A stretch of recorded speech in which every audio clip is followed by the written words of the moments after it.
PBM, Prosecutors League, walang pagbabago yung position nyo. Any new development from your end, yung tinatanong ko kanina? Na Still getting the report. Yes. Wala pa? Yes, sir. What about DPF? Your Ginagawa Honor, pa yung report? Meron na. we have a rough estimate po for the PS requirements of 1 PAW and 1 prosecutor. 2.7 million po sila annually. So each, That's annually. yes po, 2.7 million Million. each. So, That would be additional 5.4 million po.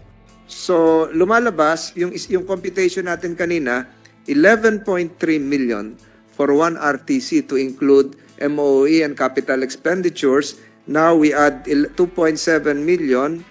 That is now 14 million. Each po. So, bali 5.4 po. 11.3 plus 5.4. So yung 16.7 2.7, 1 PAW and each. 1 prosecutor. So dalawa na sila nun. Hindi po. Isa lang. So, 5.4 po yung total. teka, mali na itong computation ko. So magkano total? Guide me. Mahina ako sa math. 16.7. 16.7 million per sala. Opo. Per sala to include the PAW and the prosecutor. Yes po, Your Honor. Okay, for an RTC. And the MT's lower level court, hindi na maglalalayo dun yun. So, 16.7 million. Thank you, ma'am. Thank you, ma'am. Senator De La Rosa, you want to say something? O okay na? Just would like to comment, Mr. Chairman, that I support the Valencia. Valencia Bit nun.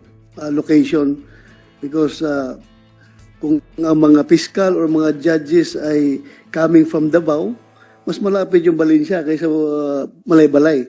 So, matutuwa yung mga abogado from Davao attending trials in that Valencia RTC.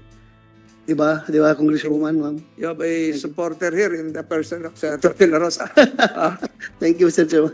Sinabi ko rin kanina, I was in Valencia years ago attending a Christmas celebration and all persons there were wearing the same Santa Claus attire.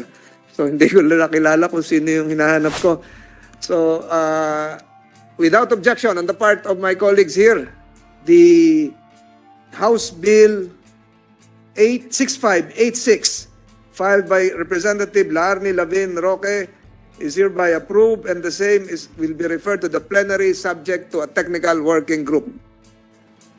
Thank you, ma'am. Congratulations. So we proceed to the third measure. The third measure would involve,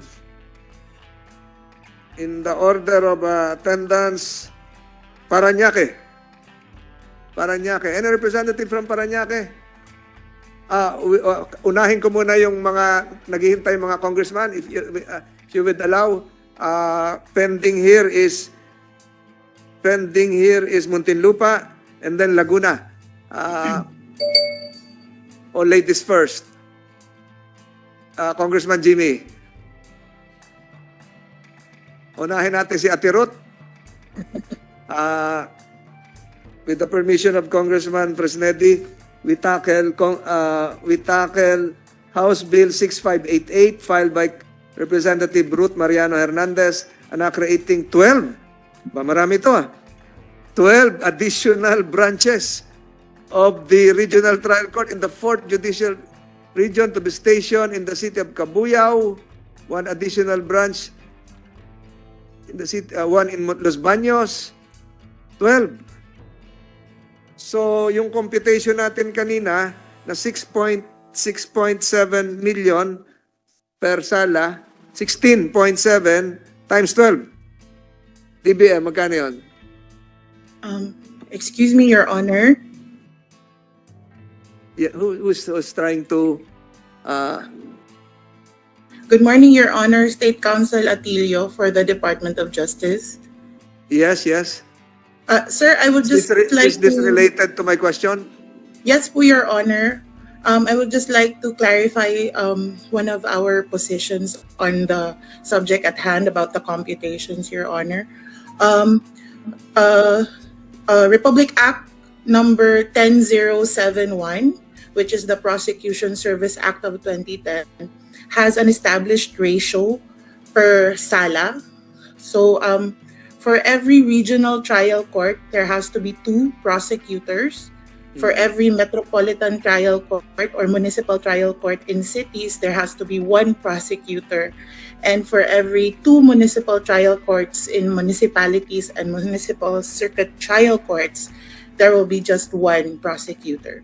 So there might be additional funds needed from the original computation of 5.4. That's the committee notes that. So ASEC, Yes, Your Calabano, Honor. and DBM try to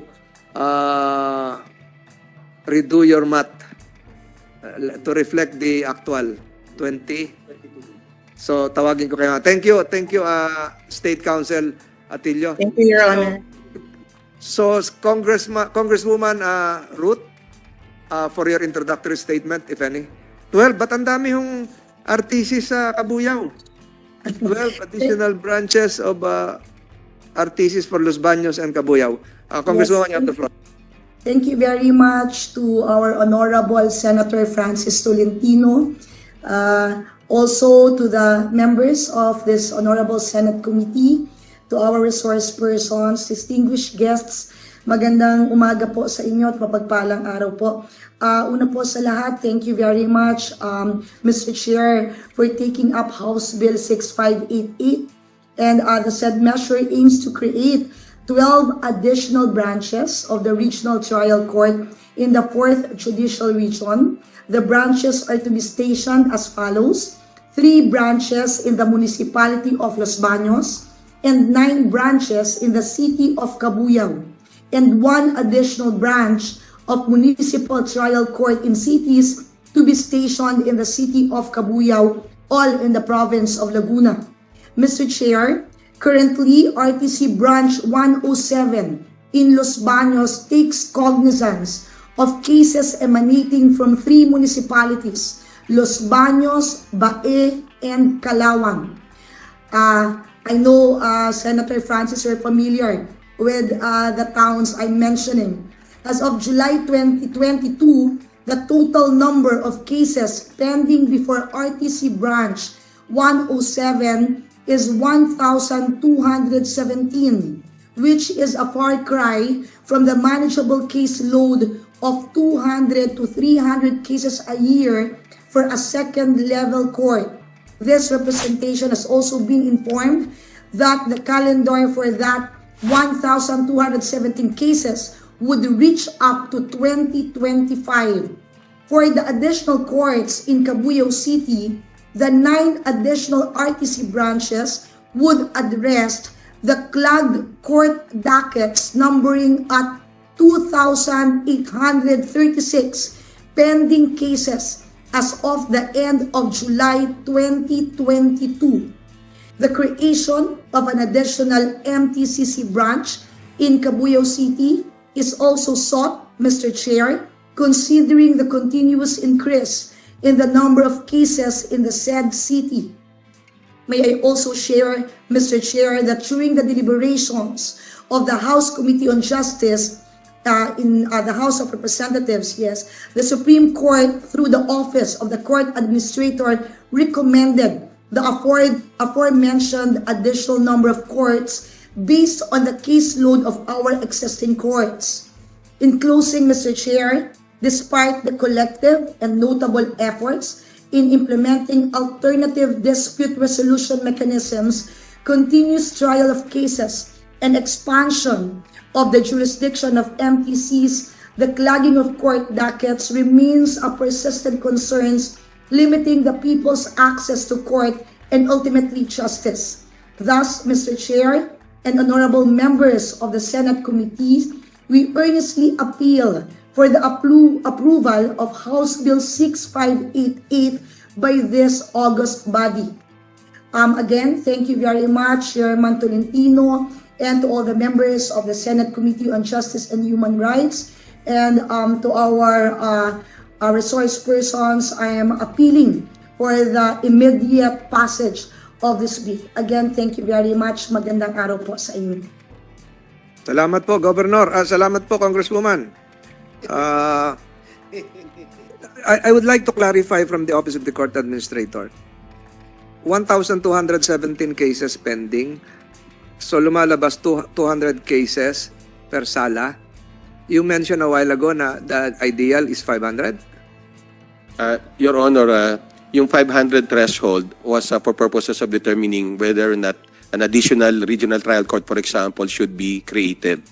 Pero truth to tell, of course, the ideal naman, no, caseload, no, for a judge, no, to be able to dispose, no, as expeditiously as possible, no, the cases, no, before him or her is about, yun na nga, as mentioned by the sponsor, Congresswoman Hernandez, should be around 250 to 300, Your Honor. So that's why we supported the creation of 3 additional regional trial courts in Los Baños, because if we will distribute, for example, the 1,100 cases currently, no, with the single RTC in Los Baños, branch 107, that will be around 250 only, Your Honor, per court, if we will distribute it.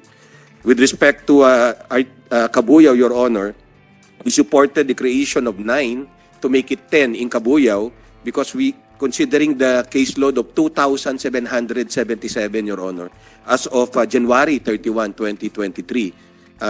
So that will be an average of 277 cases per court, Your Honor, if we will distribute all of these cases to these branches, Your Honor.